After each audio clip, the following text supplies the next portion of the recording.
ನೋಡ್ತಿದ್ದೀರಾ ವಿಜಯ ಟೈಮ್ ಈ ಹೊತ್ತಿನ ಹೆಡ್ಲೈನ್. ಇರಾನ್ ಇಸ್ರೇಲ್ ಯುದ್ಧ ಮತ್ತಷ್ಟು ತೀವ್ರ. ಭಾರತದಲ್ಲಿ ಎಲ್ಪಿಜಿ ಸರಬರಾಜು ಮೇಲೆ ಪರಿಣಾಮ. ವಾಣಿಜ್ಯ ಸಂಸ್ಥೆಗಳು ಕಲ್ಲಿದ್ದಲು ಸೀಮೆ ಎಣ್ಣೆ ಬಳಸಿ, ಮನೆಗಳಲ್ಲಿ ಪಿಎನ್ಜಿ ಅನಿಲ ಬಳಸಿ. ಕೇಂದ್ರ ಸರ್ಕಾರ ಜನತೆಯಲ್ಲಿ ಮನವಿ.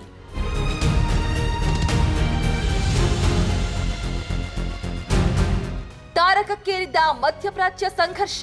ಇರಾನ್ನ ಖಾರ್ಗ್ ದ್ವೀಪದ ಮೇಲೆ ಅಮೆರಿಕ ಬಾಂಬ್ ದಾಳಿ. ಮಿಲಿಟರಿ ನೆಲೆಗಳು ಸಂಪೂರ್ಣ ನಾಶ. ಟ್ರಂಪ್ ಹೇಳಿಕೆ.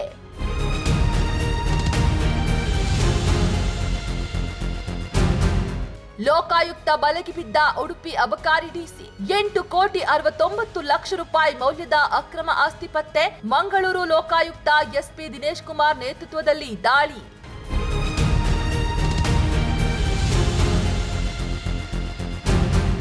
ಬಸ್ ಪ್ರಯಾಣಿಕರಿಗೆ ಗುಡ್ ನ್ಯೂಸ್. ರಸ್ತೆಗಿಳಿಯಲಿವೆ ಪಲ್ಲಕ್ಕಿ ಸ್ಲೀಪರ್ ಸೇರಿ 115 ಬಸ್ಗಳು. ಇಂದು ಸಾರಿಗೆ ಸಚಿವ ರಾಮಲಿಂಗಾರೆಡ್ಡಿ ಅವರಿಂದ ಚಾಲನೆ.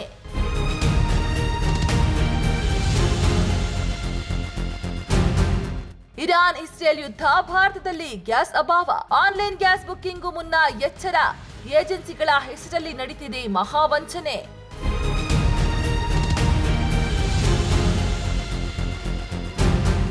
ಇರಾನ್ ಇಸ್ರೇಲ್ ಯುದ್ಧ ಮತ್ತಷ್ಟು ತೀವ್ರ. ಭಾರತದಲ್ಲಿ ಎಲ್ಪಿಜಿ ಸರಬರಾಜು ಮೇಲೆ ಪರಿಣಾಮ. ವಾಣಿಜ್ಯ ಸಂಸ್ಥೆಗಳು ಕಲ್ಲಿದ್ದಲು ಸೀಮೆ ಎಣ್ಣೆ ಬಳಸಿ, ಮನೆಗಳಲ್ಲಿ ಪಿಎನ್ಜಿ ಅನಿಲ ಬಳಸಿ. ಕೇಂದ್ರ ಸರ್ಕಾರ ಜನತೆಯಲ್ಲಿ ಮನವಿ.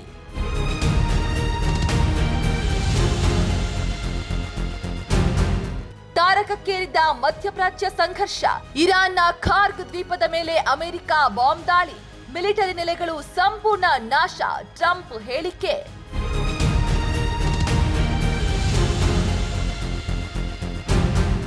ಲೋಕಾಯುಕ್ತ ಬಲೆಗೆ ಬಿದ್ದ ಉಡುಪಿ ಅಬಕಾರಿ ಡಿಸಿ.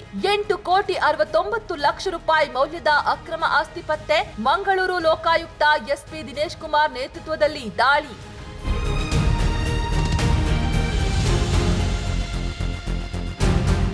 ಬಸ್ ಪ್ರಯಾಣಿಕರಿಗೆ ಗುಡ್ ನ್ಯೂಸ್. ರಸ್ತೆಗಿಳಿಯಲಿವೆ ಪಲ್ಲಕ್ಕಿ ಸ್ಲೀಪರ್ ಸೇರಿ 115 ಬಸ್ಗಳು. ಇಂದು ಸಾರಿಗೆ ಸಚಿವ ರಾಮಲಿಂಗಾರೆಡ್ಡಿ ಅವರಿಂದ ಚಾಲನೆ.